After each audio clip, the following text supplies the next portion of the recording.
Hello, Cubs, and welcome back for sermon number 16 of the 36 lessons of Vivec. The hortator wandered through the morning hold, wrestling with the lessons he had learned. They were slippery in his mind. He could not always keep the words straight and knew that this was a danger. He wanted to find Vivec, his lord and master, the glory of the image of Veloth, and found him of all places in the temple of false thinking.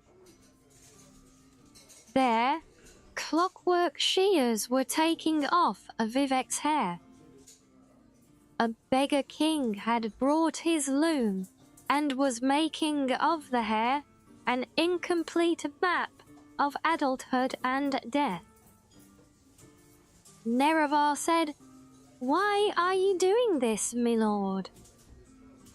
Vivec replied, "To make room for the fire." And the hortator could see that Vivec was out of sorts, though not because of the impending new power to come. The golden warrior poet had been exercising his water face as well, learned from the Droogs before he was born. Nerevar said, "Is this to keep you from the fire?" To which Vivec replied, "It is so that I may see with truth. It and my place here at the altar of Padhome in the house of false thinking serve so that I may see beyond my own secrets.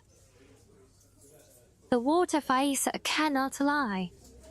It comes from the ocean, which is too busy to think, much less lie.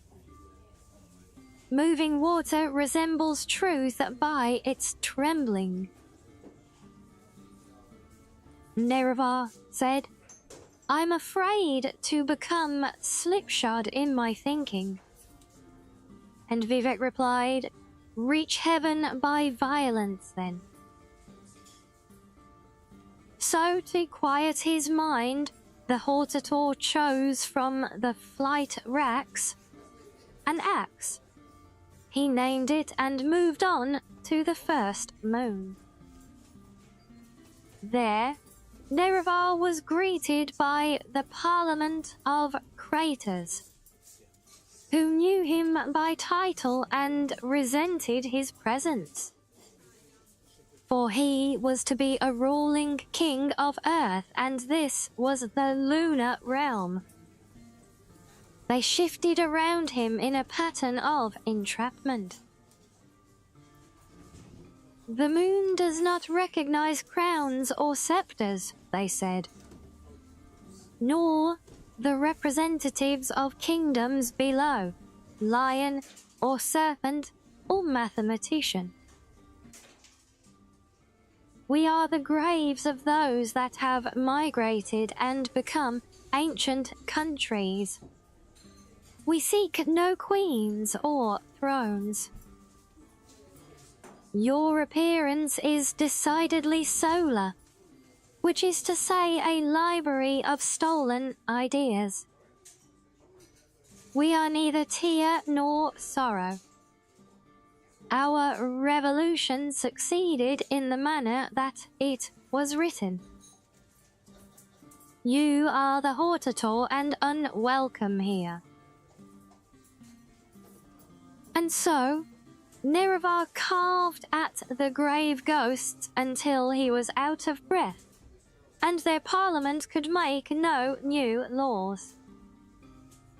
He said, "I am not of the slaves that perish." Of the members of parliament, only a few survived the hortator's attack. A surviving crater said, Appropriation is nothing new. Everything happens of itself. This motif is by no means unassociated with hero myths.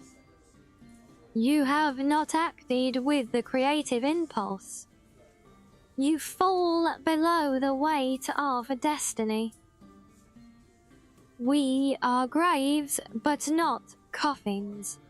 Know the difference. You have only dug more and supplied no ghosts to reside within.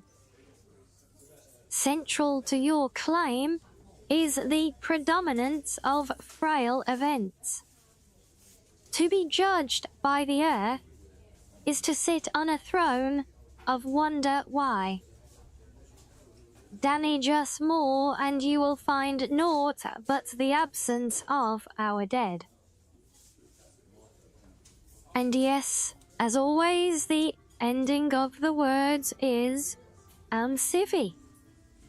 So until next time now, stay cozy.